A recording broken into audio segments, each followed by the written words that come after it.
UPSC is like being so late, sir. Am I being so late? Like I have completed my 5 years doing graduation also, sir. I am too late for the civil service exam, sir. So that's my question, sir. Thank you, sir. So basically, you want to know something about civil service exams preparation, right? Seeing you today here, seeing you in YouTube and seeing you in person today itself is so much motivating and so much inspiring. Thank you. And my question is, as I have seen one of your videos where you have talked about 3-8 hours rule, I just want to know more about it from your itself. You want to know about? 8 hours rule, 3-8 hours, which you have divided like 24 hours into like Eight, yeah, yes, sir. Okay. Thank you, sir. So time management is the basic. Yes, sir, time management. Fine. So I have taken 8 questions so far, and that's Namaskar, sir. okay. Can I, sir? अब देखिए, अब ये सिक्किम वाला आ गया है, अब एकदम बराबर की टक्कर होगी. मेरा नाम Sumita Mange and I represent Harkamaya college of education. ये बीएड ट्रेनिंग कॉलेज है. सर मेरा क्वेश्चन ये है कि हमें पर्याप्त मात्रा में ट्रेनिंग मिल रहा है जिससे मैं सब्जेक्टिव नॉलेज अच्छे से दे सकती हूँ, right? Knowledge is not just like bound with accumulation of knowledge. So मैं ये बच्चों में कैसे ये भावना लाऊं जिससे वो कुछ अपने सोसाइटी में कंट्रीब्यूट कर सकते. आई थिंक मैं अच्छे से नहीं किए पा रही हूँ मेरे प्रश्न, लेकिन आई थिंक आप समझ गए. But this question is as a teacher और as a teacher, as a would be teacher. ठीक है. अब क्वेश्चंस रोकते हैं, मैं सम अप करता हूँ, फिर मैं सारी बातों पे आता हूँ. तो सारे क्वेश्चंस को मिला के एक क्वेश्चन तो मुझसे पूछा कि आपने नौकरी क्यों छोड़ी, टीचिंग में क्यों है, टीचिंग में हम कैसे अच्छा कर सकते हैं. 2 पार्टिसिपेंट से क्वेश्चन ये है. कुछ बच्चों का सिविल सर्विस के बारे में, कुछ का मोटिवेशन के बारे में. So these are the 3 broad topics which you want to understand with me. मैं आपको एक कहानी से बात शुरू करता हूँ, एक स्टोरी से बात शुरू करता हूँ. Real story. स्टोरी से इसलिए कि स्टोरी से बात समझ में ज़्यादा आती है. और एज ए पेरेंट, मेरा एक बेटा है, 17 का होने वाला है, नहीं होने वाला नहीं, हो गया है, 3 दिन पहले हो गया है, अब ये भी हुआ है. तो 17 की उम्र आप जानते हैं सबसे खतरनाक होती है. आप लोग भी लगभग उसके आसपास होंगे या अभी भी उससे निकले होंगे. Most difficult age is just 16, 18, 19. इस उम्र में आपके हार्मोन्स इतना ज़्यादा जंप करते हैं कि मूड स्विंग्स बहुत ज़्यादा होते हैं. आपको अपने दोस्तों से बात करके इतना सुकून मिलता है. पेरेंट्स दुश्मन नज़र आते हैं इस उम्र में. पेरेंट्स कोई अच्छी बात भी कहें तो लगता है कि ये क्यों मनहूस लोग हमारे घर में रहते हैं, क्यों ऐसी खराब बात बोलते हैं. They don't understand, they are outdated people, ऐसा मन में भाव आता है. सबको आता है. आपको आ रहा है तो पहली बार नहीं आ रहा है, आज से 30 साल के बाद आपके बच्चों को भी आएगा आपके बारे में. एकदम उतनी ही इंटेंसिटी से आएगा जितना आपको आता है. जितना आपको लगता है कि आपके पेरेंट्स बिल्कुल नहीं समझते, आपके बच्चे आपके बारे में यही सोचेंगे 30 साल बाद. ये एकदम इटर्नल ट्रुथ है जिसको आप रोक नहीं पाएंगे. So this is a normal thing. आप लोगों की एज में जो सबसे बड़ी चिंता मुझे होती है, जैसे मैं अपने बेटे से बात करता हूँ, तो मैं तो एक बहुत ही खराब पेरेंट हूँ. खराब पेरेंट का मतलब मैं कभी कहता ही नहीं कि पढ़ो, कभी कहता ही नहीं कि टॉप करो, मैं कभी नहीं कहता. मैं सिर्फ ये कहता हूँ कि बेटा हर साल एक क्लास पास करते रहो, काफ़ी है. बस इतनी साउंड प्रिपरेशन मत करना कि मैं 8वीं क्लास 2 बार में करूँगा, ऐसा मत करना. एक ही बार में कर लो. और मैं कभी परसेंटेज पूछूंगा नहीं आपसे, मैं पूछता भी नहीं. हालांकि वो बता देता है, लेकिन मुझे उसमें इंटरेस्ट है नहीं. Whatever percentage he gets. And we also have a daughter. I mean, I'm not the biological father. She is a relative's daughter, so she lives with us. हम दोनों बच्चों से बोलते हैं कि हम कभी नहीं पूछेंगे परसेंटेज क्या है, ना हम पूछते हैं, ना हमारा इंटरेस्ट है. हमारा इंटरेस्ट केवल इस बात में है कि वो बेहतर ह्यूमन बींग्स बन जाए. क्योंकि मैंने ज़िंदगी को बहुत अच्छे से देखा है और मैं एक बहुत ही ख़राब स्टूडेंट रहा हूँ स्कूल में. बहुत बदमाश, शरारती, कम पढ़ने वाला. पर दिमाग इतना था कि 10 दिन 20 दिन पढ़ के अच्छे नंबर आ ही जाते थे। तो मेरा दिमाग कह रहा था कि जो काम 10 दिन का उसके लिए साल क्यों खराब करूं। तो जब 10 दिन में हो ही जाता है तो 10 दिन खराब करेंगे उसमें। और दूसरी बात, ओवर द ईयर्स मैंने ये सीखी है कि जो मैंने स्कूल में पढ़ा था उसमें से बहुत कम जिंदगी में काम आता है। मैंने ट्रिगोनोमेट्री पढ़ी, मेरी ज़िंदगी में कभी काम नहीं आई। मैं कभी थीटा वीटा लगा ही नहीं पाता कहीं पर भी, आज तक यूज़ नहीं किया मैंने थीटा, कहाँ थी यूज़ करूँ, काम ही नहीं आया। मैंने दुनिया भर के नक्शे रटे थे स्कूल में, कहीं काम नहीं आए। जब किसी देश में घूमने जाता हूँ वहाँ का नक्शा देख लेता हूँ और बचपन वाला याद भी नहीं आता, फिर से देखना पड़ता है। सीधी सी बात है। तो मैंने फील किया कि ज़्यादातर चीज़ें जो स्कूल में हम पढ़ते हैं, कॉलेज में पढ़ते हैं, वो जो नॉलेज है वो ज़िंदगी में बहुत काम नहीं आती। जो काम आता है वो और चीज़ें, मैं उस पर ज़्यादा बात करूँगा आपसे। लेकिन मेरी चिंता एज ए पेरेंट, और क्योंकि आप बच्चे उसी उम्र में हैं, मैं लगभग 50 साल का हूँ, तो आप मेरे लिए लगभग उसी रोल में हैं कि आप मेरे बच्चे जैसे हैं। क्योंकि जो बच्चे होते हैं ना, अपने पेरेंट्स से बड़ी नफरत करते हैं, दूसरों के पेरेंट्स की सुन लेते हैं बात। तो आप मेरी बात सुन लेंगे, अपने घर में नहीं सुनेंगे।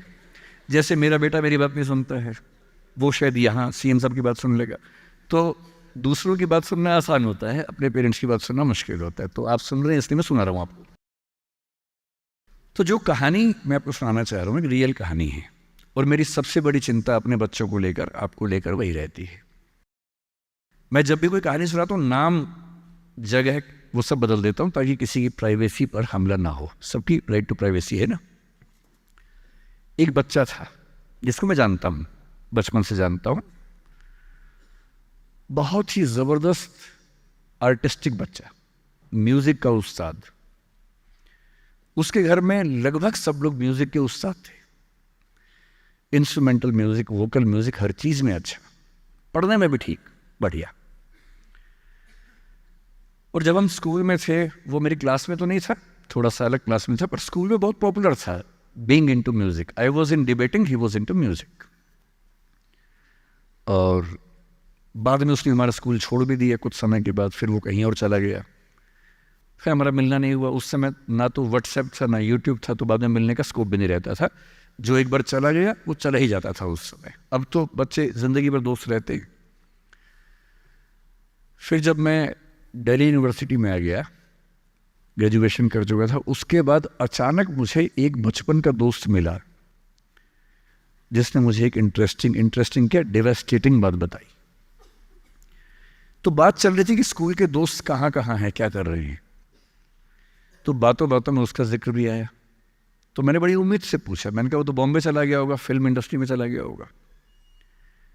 तो मेरे दोस्त ने पूछा कि तुम्हें नहीं पता उसके बारे में? मैंने कहा नहीं। उसने कहा यार वो जेल में है,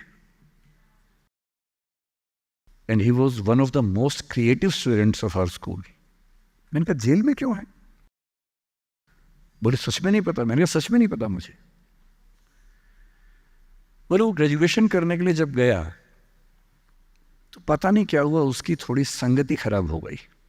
बैड कंपनी जिसको हम बोलते हैं, जो इस उम्र में अच्छी लगती है, वही वाली। तो कॉलेज लाइफ में थोड़ी बहुत बैड कंपनी सबकी होती ही है, हल्की फुल्की होती है, एक सामान्य बात है। अच्छा, बच्चा बच्चा ना रहे ये भी तो अच्छी बात नहीं है ना। थोड़ा बचपन तो जीना भी चाहिए, थोड़ा शरारतें करनी भी चाहिए। पर किसी किसी का दुर्भाग्य होता है कि ज्यादा हो जाता है। उसके साथ ऐसा हुआ। उस सब प्रोसेस में उसको ड्रग्स की आदत लग गई। और ड्रग्स की आदत, ड्रग्स एक ऐसी चीज है, एडिक्शन ऐसी चीज है कि उसमें वन वे रास्ता होता है, टू वे नहीं होता है। आप जा सकते हैं, वापस नहीं आ सकते। मतलब 1000 लोग जाएंगे तो उनमें से एक आध वापस आएगा, वो भी इतने मुश्किलों से जो ऑलमोस्ट इम्पॉसिबल है। I have seen many such cases. Social welfare department से मेरे कई दोस्त ऑफिसर्स हैं, तो मैं उनसे जब पूछता हूँ बताते हैं, मैंने ऐसे लोगों को देखा है 10-10 साल से स्ट्रगल कर रहे हैं एडिक्शन से बाहर आने के, नहीं आ पा रहे, खत्म हो गए हैं। उस बच्चे को ड्रग्स की आदत पड़ गई कॉलेज में जाके। पेरेंट्स को पता ही नहीं था। तो जब पेरेंट्स को भनक लगी तो उसको दबाव बनाया कि तुम घर आ जाओ। अब वो जिस कंपनी में था, दोस्तों वाली कंपनी में, वहाँ अब ड्रग्स तो बहुत महंगे होते थे, पैसे घर से बहुत कम आते थे, जितने पैसे एक मिडिल क्लास फैमिली दे सकती है। अब वो घर से ज़्यादा पैसे मांगने लगा, पैसे मिलते नहीं थे। उसको अपने ही घर के लोगों पर गुस्सा आने लगा। तो एक बार वो अपने घर आया हुआ था छुट्टियों में, और वहाँ भी वो कुछ कुछ करता रहता था। उसके पेरेंट्स ने उसको बहुत समझाया कि बेटा ऐसा मत करो, और एक दिन इस बात पे झगड़ा बढ़ गया। भाई, आप पेरेंट्स की चिंता समझेंगे आज से 30 साल बाद, जब आपके बच्चे इस एज में होंगे ना, आपकी नानी मर जाएगी उस समय। नानी मरना एक मुहावरा है, इसका मतलब बहुत चिंता में रहेंगे उस समय आप। और उस दिन पता नहीं क्या हुआ, एक झगड़ा हुआ, क्योंकि जो एडिक्शन के शिकार हैं उनका दिमाग उनके कंट्रोल में नहीं होता है। यहाँ तक कि जो ड्रिंक करते हैं, ड्रिंक एक लेवल से ज़्यादा कर लें तो दिमाग कंट्रोल से बाहर निकलने लगता है। ड्रग्स में तो ये एलिमेंट बहुत ज़्यादा होता है। और आधी रात को उसने क्या किया, उसने अपने फैमिली के 5 लोगों का मर्डर कर दिया। मर्डर। उसने खाने में जहर मिलाया, लगभग सब लोग उससे मर गए। एक मेंबर नहीं मरा क्योंकि उसने खाना खाया नहीं उस दिन, तो उसको उसने अलग से मारा। और ये बात है जब उसकी उम्र लगभग 17-18 साल की थी, या 19 के आसपास रहा होगा। उसके बाद वो जेल गया। मुझे उसके बाद से पता ही नहीं कि क्या हुआ,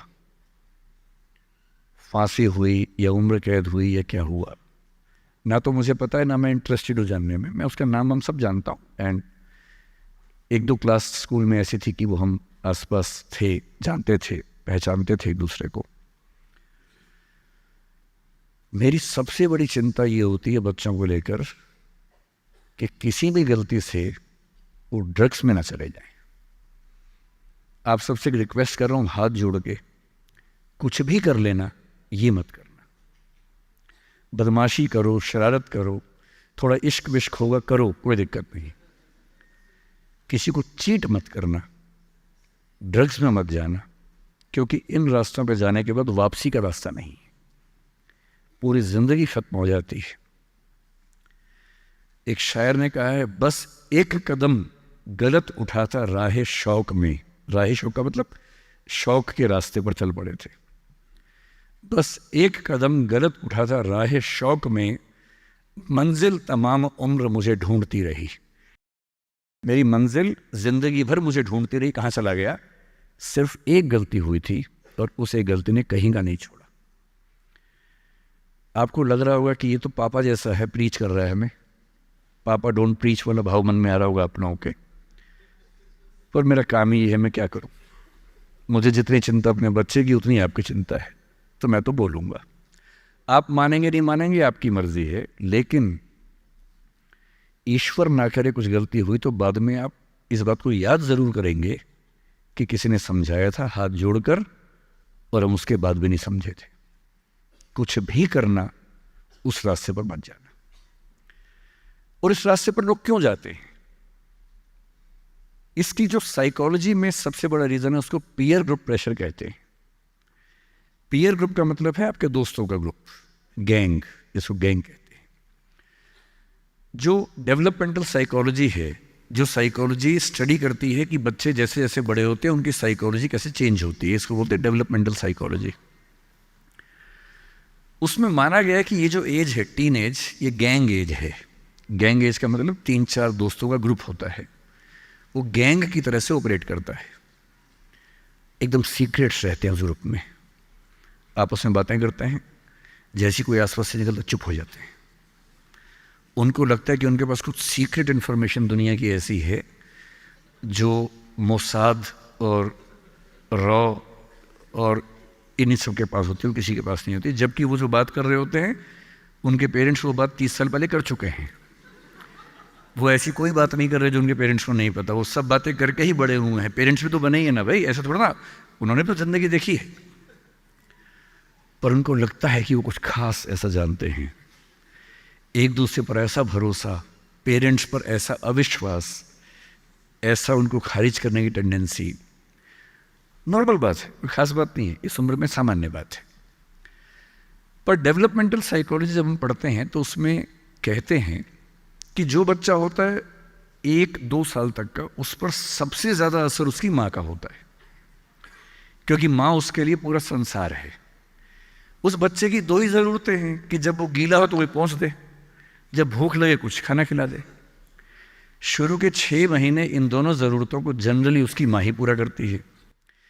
तो उसको धीरे धीरे लगता है कि जो माँ है ना, यही मेरा सब कुछ है, और माँ की हर बात को फॉलो करता है वो। 6 महीने के बाद थोड़ा सा बाहर का खाना, घर के बाकी मेंबर्स का असर पड़ने लगता है। 2 साल के बाद जब बच्चा पहली बार स्कूल जाता है, 2 या 3 साल के बाद, तो आप देखेंगे प्राइमरी स्कूल में टीचर्स आमतौर पे महिलाएं होती हैं, विमेन होती हैं, मेल्स नहीं होते हैं। उसके 2 रीज़न है। एक तो मेल्स में इतनी पेशेंस होती नहीं आमतौर पे। अपना ही बच्चा हो तो 2 मिनट के लिए चिकोटी काटना, प्यार करना ठीक है, 2 मिनट के बाद नहीं झेल पाते वो। और बच्चा अगर रोने लगे, उनके चश्मा उतार के मारे, थप्पड़ मार दे, मूंछ खींच ले, इरिटेट हो जाते हैं। 5 मिनट के बाद तो बच्चा पिटता ही पिटता है अपने बाप के हाथों। इसलिए बच्चे भी बाप के पास कम जाना पसंद करते हैं, जाते हैं 1-2 मिनट के लिए, फिर भागाते हैं वहाँ से। इनको पता है कि ये जो ब्रेक इवन होने वाला टाइम आ गया है, अब इस टाइम पर निकल जाना चाहिए। मदर्स में बायोलॉजिकली भी और कल्चरली, सोशली भी ये वैल्यू ज़्यादा डेवलप हो जाती है कि वो झेल लेती हैं उस बच्चे की परेशानियों को। बच्चे बहुत परेशान करते हैं। अगर आप मुझसे पूछें इस दुनिया में सबसे मुश्किल काम क्या है, सबसे मुश्किल है बच्चे को पालना। इससे मुश्किल कोई काम नहीं है।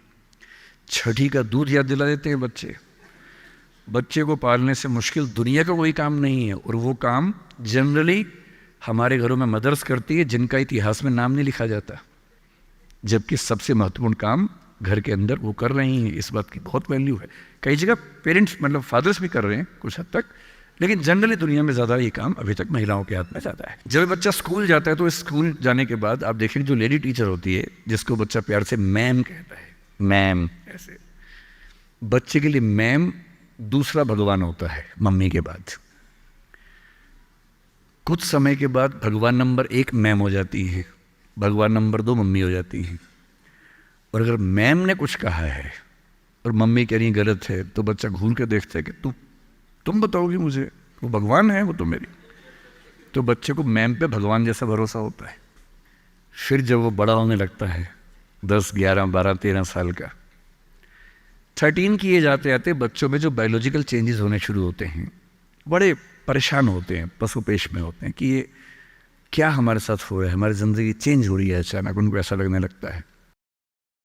उस उम्र के जो हार्मोन्स हैं वो उनको पेरेंट्स से दूर करते हैं, क्योंकि उनको जिस तरह की आज़ादी चाहिए, पेरेंट जानते हैं कि ये उम्र सही नहीं है, तो पेरेंट्स रोकते हैं, समझाते हैं, फ़ोन का यूज़ कम करो, इंटरनेट कम करो, तुम्हारा दोस्त ठीक नहीं है, तुम्हारी कंपनी ठीक नहीं है, अच्छे दोस्त रखो, ये करो, वो सब करते हैं।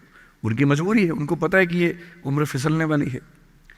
और बच्चों को लगता है कि मैं जहाँ जहाँ आज़ादी चाहता हूँ, यही 2 लोग मेरे दुश्मन हैं, पता नहीं ये डिजर्व नहीं करते मुझे, they don't deserve a child like me. फिर वो पेरेंट्स से झूठ बोलना, छिपाना, हर बच्चा उस उम्र में झूठ बोलना शुरू कर देता है। कुछ बहुत प्यारे मासूम बच्चों को छोड़ दूं मैं 1-2%, बाकी सब थोड़ा बहुत झूठ तो बोल लेते हैं। कुछ ज़्यादा शातिर हो जाते हैं, इतना खतरनाक झूठ बोलते हैं, लाई डिटेक्शन टेस्ट करवा लेंगे तो भी नहीं पकड़ में आएंगे, इतना अच्छा झूठ बोलने लग जाते हैं, क्योंकि उन्होंने सीख लिया दोस्तों से सब करके। और ये जो उम्र है 13 से 19, जो गैंग एज है, ये जो दोस्त हैं, इनका असर इतना ज़्यादा होता है। और आपकी पर्सनैलिटी कैसी है, हर गैंग में 4-5 लोग होते हैं, उनमें से एक मुखिया होता है, उनका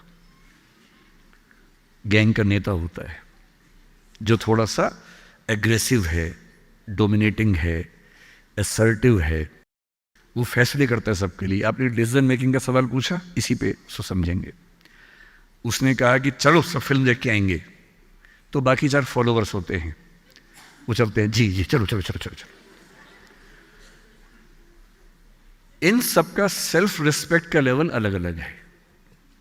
जो नेता है उसमें सेल्फ रिस्पेक्ट बहुत ज़्यादा है, इतनी ज़्यादा है कि वो दूसरों की सेल्फ रिस्पेक्ट की धज्जियाँ उड़ा देता है। वो ये मान के चलता है कि मैं राजा हूँ, जो मैं कहूँगा वही होगा। और जो बाकी 4 भेड़ बकरियाँ हैं जिनमें कॉन्फिडेंस की कमी है, असर्टिव नहीं हैं, सबमिसिव हैं, दब्बू हैं, डरपोक हैं, वो बेचारे उसकी बात को फॉलो करते हैं। और ये जो 4 हैं ना, इन पे खतरा बहुत ज़्यादा है, क्योंकि जो नेता है वो पहले से बिगड़ा हुआ है, वो हैबिचुअल है कई चीज़ों का, और वो इन 4 को बोलता है आज हम सब ड्रग्स ट्राई करेंगे। पूछ नहीं रहा है, बता रहा है। अब इन 4 में से एक के मन में है कि ना करूं, मम्मी ने उसको 1000 बार समझाएगी बेटा ये मत करना, वो बेचारा बोल ही नहीं पा रहा, घबराहट हो रही है उसको। बड़ी मुश्किल से मिमियाते हुए एक वाक्य उसने बोला। मिमियाना मतलब बिल्ली की तरह से बोलना, कैट की तरह से बोलना। उसने कहा यार मम्मी ने कहा था ठीक नहीं होता है। अब उसके बाद जोर से ठाका मार गया, ये देखो मम्मी का बच्चा, ये देखो मम्मी का बच्चा, इसको दूध पिलाओ इसको, बच्चा है, ये तो बड़ा ही नहीं हुआ, ये तो मर्द ही नहीं बना अब तक। हम तो मर्द हैं, हम तो बड़े हैं, हम तो ग्रोन अप हैं। इस बच्चे की सेल्फ एस्टीम, सेल्फ रिस्पेक्ट इतनी कम है कि डर जाएगा, एकदम घबरा जाएगा। 3 लोग बोलेंगे अरे कुछ नहीं होता, अरे कुछ नहीं होता, आजा, अरे कुछ नहीं होता, कर ले ट्राई, हम भी तो कर रहे हैं, कर ले ट्राई। और इसी प्रेशर में ये बच्चा पहली बार ऐसी गलती करेगा। और मैंने पहले ही कहा कि रास्ता एक तरफा है, वापसी का रास्ता नहीं। इस प्रेशर को बोलते हैं पीयर ग्रुप प्रेशर, दोस्तों का प्रेशर। मैं अपने बच्चे को केवल एक बात सिखाता हूं, बाकी पढ़ाई लिखाई तो मुझे पता है ज़िंदगी में जब कोई करना चाहेगा कर ही लेगा। इंटरनेट की दुनिया में, गूगल की दुनिया में, अब क्या मतलब मैं क्या पढ़ा दूंगा आपको, टीचर क्या पढ़ा लेंगे, सब गूगल पे उपलब्ध है, सब ऑनलाइन अवेलेबल है। जो टीचर बनना चाह रहे हैं समझ लें, अब टीचर का काम नॉलेज देना नहीं है, नॉलेज आपसे ज़्यादा, आपसे बेहतर गूगल पे है। अब आपका काम उससे ज़्यादा बड़ा है। क्या है अभी डिस्कस करेंगे। मैं केवल एक बात पे फोकस करता हूं कि मेरे बच्चे या आप लोग पीयर ग्रुप प्रेशर से बच सके। मैं खुद बचा था, अच्छे से बचा था, मेरे पेरेंट्स की भूमिका थी। मैं जिस हॉस्टल में रहा उस हॉस्टल में लगभग सब ड्रिंक करते थे कॉलेज के दिनों में, मैं नहीं करता था। मुझे कभी ज़रूरत ही नहीं लगी उस चीज़ की, तो नहीं लगी तो नहीं किया। अच्छी बात सिर्फ इतनी है, मैं ये नहीं कह रहा कि ड्रिंक करना अच्छी बात है कि बुरी बात है, वो तो इंडिविजुअल फैसला हर किसी का है, लेकिन मैच्योर होने के बाद, बचपन में नहीं। मैं सिर्फ ये कहना चाह रहा हूँ कि अगर 4 लोग मुझ पर दबाव डालें और मैं उनके दबाव में आ जाऊँ, ये ठीक नहीं। मुझे ध्यान है कि हमारे हॉस्टल की नाइट चलती थी, फ्राइडे की रात है, वार्डन साहब छुट्टी पे हैं, 10-12 लोग एक कमरे में बैठे हैं, शराब की बोतल खोल ली है या बियर जो भी है, सबका मन है पीने का। वो मतलब एडल्ट्स हैं, 18+ के थे, वो शायद लीगली अलाउड होगा उनके लिए, मुझे नहीं पता। और जो लोग नहीं पीना चाहते उनको दबाव बना रहे हैं कि आ पी के दिखा, तू मर्द है तो पी के दिखा, बड़ा हो गया तो पी के दिखा। जब भी कोई ऐसा दबाव बनाए ना, इतना भी दबाव में नहीं आना है। जैसे कोई बोले बड़ा है तो पी के दिखा, आपको बोलना है मैं इसको पिए बिना ही बड़ा हूं।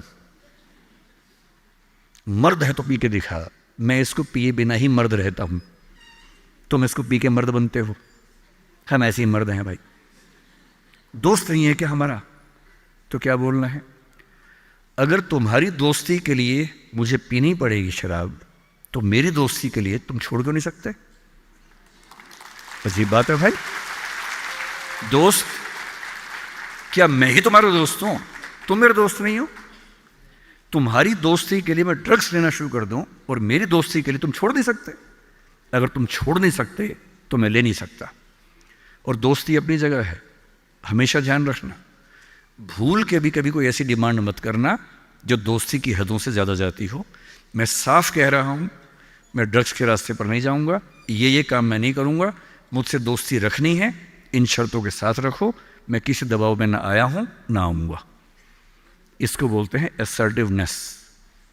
अपनी शर्तों पे जीऊँगा, किसी के दबाव में नहीं जीऊँगा। जो गलत है, नहीं करना है तो नहीं करना है। एक शायर ने बड़ी अच्छी बात कही इश्क के बारे में, लेकिन यहाँ अप्लाई होती है। उसने कहा, वो नहीं मेरा सही, उससे मोहब्बत है तो है। भाई किसी से मोहब्बत है, नहीं हो पाया मेरा, कोई बात नहीं। वो नहीं मेरा मगर उससे मोहब्बत है तो है।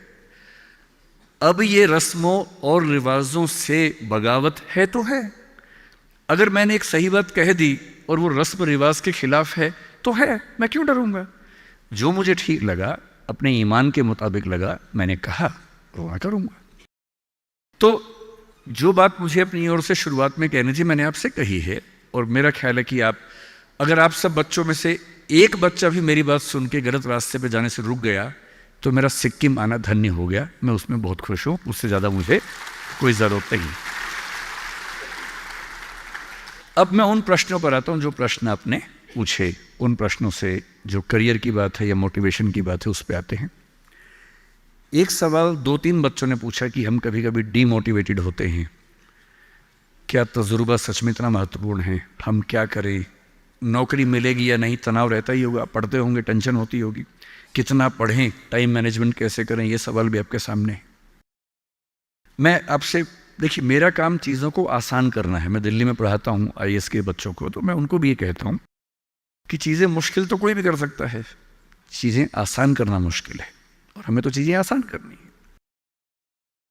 इस दुनिया में कोई भी ऐसा एग्ज़ाम नहीं जिसके लिए आपको 24 घंटे पढ़ने की ज़रूरत है। अगर आप दिन में 8, 10, एक लेवल के बाद 12 घंटे पढ़ते हैं तो ये बहुत है।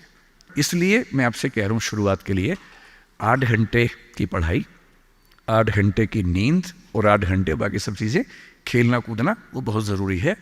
यहीं से बात आती है मोटिवेशन की। एक ये है कि हमारा मोटिवेशन हमेशा कैसे रहे, और एक ये कि कभी कभी स्ट्रेस ज़्यादा हो जाता है, उस समय हम कैसे मैनेज करें। आपकी उम्र में स्ट्रेस ज़्यादा होने की वजह यह भी है कि आपके हार्मोन्स इस उम्र में ज़्यादा, उनमें वाइब्रेशंस होते हैं, तो मूड स्विंग ज़्यादा होते हैं। जैसे जैसे आप मैच्योर होते जाएंगे उम्र के साथ, आपके मूड स्विंग्स कम हो जाएंगे। जैसे आपके पेरेंट्स हैं, आप देखेंगे, स्पेशली फादर को आप देखेंगे, आपके फादर आमतौर पर इमोशनल बातों से बहुत प्रभावित नहीं होते होंगे। जैसे आप कहेंगे, पापा आज मेरी फ्रेंड ने मुझे छोड़ दिया, पापा कहेंगे कोई बात नहीं। आपके अंदर से आंसू छूट रहे हैं, आपका मन कर रहा है मैं क्या कर लूँ, आग लगा दूँ, जंगल में जाके क्या कर दूँ, इमोशंस ऐसे उछल रहे हैं आपके। पापा क्या बोल रहे हैं, कोई बात नहीं, कोई और मिल जाएगा उससे बेहतर, ठीक है। ऐसा नहीं कि बहुत अभ्यास किया उन्होंने। उम्र बढ़ने के साथ साथ हमारे हार्मोन्स का बैलेंस चेंज होता है और आप बहुत मैच्योर हो जाते हैं। मैच्योर होने का सबसे बेसिक मतलब है कि आप किसी इमोशन में बह नहीं जाते, आप खुद के ऊपर कंट्रोल बेहतर रख पाते हैं। तो उम्र के साथ होगा। लेकिन अभी जैसे डीमोटिवेशन आपको होता होगा, करियर को लेकर सवाल मन में आता होगा कि IAS बनूं तो कैसे बनूं, कितना पढ़ूं, कितना ना पढ़ूं, ये सब सवाल आते होंगे। तो मैं आपसे 2-3 बातें कहना चाह रहा हूं। मैं तो IAS के लिए पढ़ाता हूं। अगर आप IAS की तैयारी करेंगे तो इनडायरेक्टली कहीं ना कहीं मुझे उससे फायदा ही होगा। पर ईमानदारी की बात यह है कि वो अकेला रास्ता नहीं है। एक बात को ठीक से IAS बनने का मजा क्या है कि आपका सोचने का तरीका बहुत साइंटिफिक हो जाता है।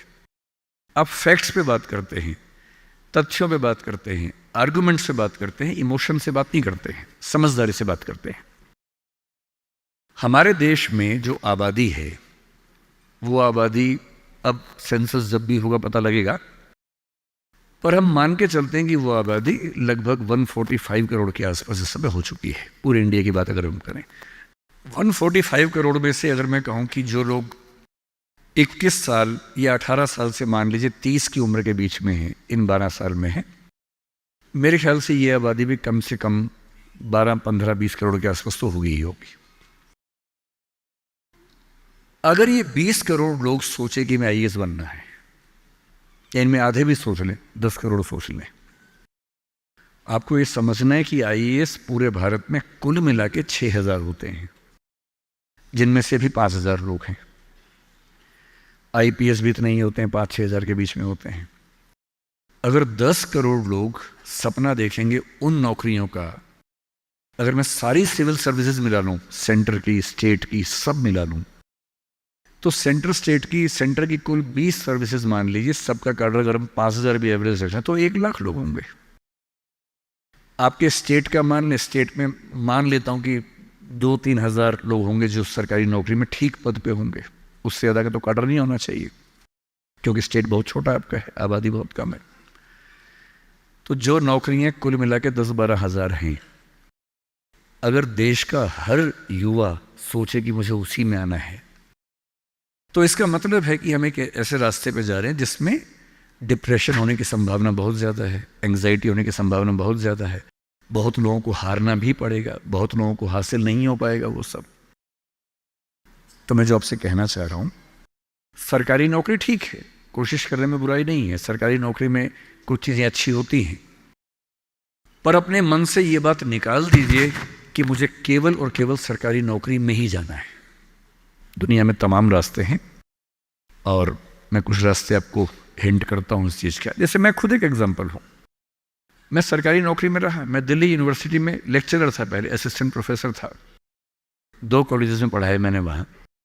फिर IAS का एग्ज़ाम दिया, सिलेक्ट हो गया, उसमें 6-7 महीने वहाँ नौकरी की, फिर वो भी छोड़ा। अब मैं अपना काम करता हूँ, सेल्फ एम्प्लॉयड हूँ, और मैं ईमानदारी से आपसे कह रहा हूँ, आप जब भी कोई फैसला करेंगे अपने बारे में, कभी ना कभी आपको फील होगा, बेशक 1 सेकंड के लिए, कि आपने गलत किया। कोई भी फैसला हो, आप स्पाउस सिलेक्शन करेंगे अपने लिए, कितना भी सोच के कर लें, जीवन में कभी ना कभी लगेगा गलती हुई, अक्सर लगेगा ठीक किया, कभी कभी लगेगा गलत किया। और ऐसा नहीं कि आपने X के बदले Y किया होता तो नहीं लगता, तो भी लगता है।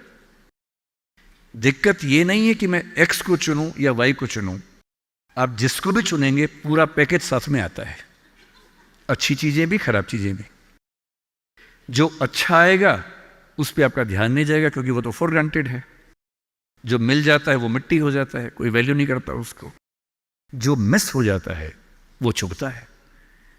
और जो चीज दूसरे ऑप्शन में अच्छी थी, इसमें नहीं, आप बार बार वो देखते, अरे यार वो ठीक था, अरे यार वो ठीक था। जबकि वहां 12 प्रॉब्लम्स थी, यहां 2 प्रॉब्लम है। पर हमारी ह्यूमन कॉन्शियसनेस ऐसी है कि जो छूट गया उस पर नजर ज्यादा जाती है, जो मिल गया मिट्टी हो जाता है। एक बड़ा प्रसिद्ध शेर मैं कई बार कोट करता हूं, मतलब दुनिया जिसे कहते हैं जादू का खिलौना है, मिल गया वो मिट्टी है, नहीं मिला वो सोना है। जो नहीं मिलता है ना, वो बड़ा परेशान करता है। ये नौकरी के मामले में भी है। पर मैं ईमानदारी से कह रहा हूं कि मुझे आज तक जिस एक फैसले पर 1 सेकंड के लिए भी नहीं लगा कि मैंने गलत किया, वो नौकरी छोड़ने का फैसला है। मुझे आज तक नहीं लगा कि मैंने गलती की, क्योंकि मुझे लगता मैंने एकदम ठीक किया। मैंने अपने स्वधर्म, अपनी नेचर के अनुसार सही किया। इस बच्चे ने बड़ा खूबसूरत सवाल पूछा कि आप IAS एलाइड की नौकरी छोड़ के टीचिंग में क्यों आ गए। मैं इस सवाल में दूसरा सवाल जोड़ देता हूं। हमारे सामने प्रेम सिंह जी बैठे हैं, मुख्यमंत्री जी बैठे हैं, वो टीचिंग की नौकरी छोड़ के पॉलिटिक्स में क्यों आ गए। 2 एग्जाम्पल्स हैं आपके सामने। इन दोनों में एक तारतम्य है, एक रिदम है, एक लय है दोनों में। वो टीचर बने, उनको फील हुआ कि उनका स्वधर्म टीचिंग से ज्यादा कुछ और है। मैं IAS एलाइड में आया, मुझे लगा कि मेरा स्वधर्म इससे ज्यादा टीचिंग में है। स्वधर्म क्या होता है? आपने गीता पुस्तक का जिक्र सुना होगा, उसमें श्री कृष्ण ने स्वधर्म का जिक्र किया है। यहाँ बहुत सारे बच्चे बौद्ध समाज से होंगे, महात्मा बुद्ध ने भी इस बात पर खूब जोर दिया है। सारे धर्मों, सारे दर्शनों का जो सार है वो ये है, हर व्यक्ति हर काम के लिए फिट नहीं होता है। 2 चीजों पे गौर करना है। पहला, मैं क्या अच्छा कर सकता हूं, मैं कैपेबल किस चीज के लिए हूं। दूसरा, मुझे क्या करने में मजा आता है। और जहां इन दोनों का इक्विलिब्रियम हो, जहां ये दोनों बातें मिल जाएं, वो आपका स्वधर्म है। यानी जैसे मैं सिंगर बनना चाहता था, पर मैं इतना गंदा गाता हूं कि मैं जब घर में गाता था, मेरे पेरेंट्स बोलते तो मैं भारतीय सेना में चले जाना चाहिए, बिना बंदूक के, विदेशी की तरह देख के गा देना बस। वैसे ही मर जाएंगे सारे के सारे। मैंने कहा, सही बात है भाई, ये भी ठीक बात है। तो मेरा मन था कि मैं सिंगर बनूं, पर गला कौवे जैसा भगवान ने दिया, कोयल जैसा नहीं दिया। तो मैं सिंगर नहीं बनूंगा, मेरे मन से क्या होता है, अच्छा लगने से क्या होता है भाई, सुने भी तो कोई मेरी बात को, मेरे गाने को सुने भी तो सही कोई। तो मेरा मन क्या करता है काफी नहीं है, दो चीजें हैं, मैं क्या कर सकता हूं। मैं बचपन से स्कूल में डिबेटिंग करता था, मेरे पेरेंट्स ने मुझे बड़ा सपोर्ट किया, और बचपन से ही मेरे पेरेंट्स ने, टीचर्स ने कहा कि तुम कुछ ऐसा करना कि मंच पर रह सको, पॉलिटिक्स में जाओ, एमपी बनो। तब मेरा मन भी पॉलिटिक्स में आने का था, स्कूल लाइफ में बहुत ज़्यादा मन था उस समय, बाद में नहीं रहा। तुम पॉलिटिक्स में जाओ, तुम वकील बनो, क्योंकि जब कोर्ट केस लड़ोगे तुम्हें बोलने की ताकत भगवान ने दी है, उसका इस्तेमाल करो, या टीचर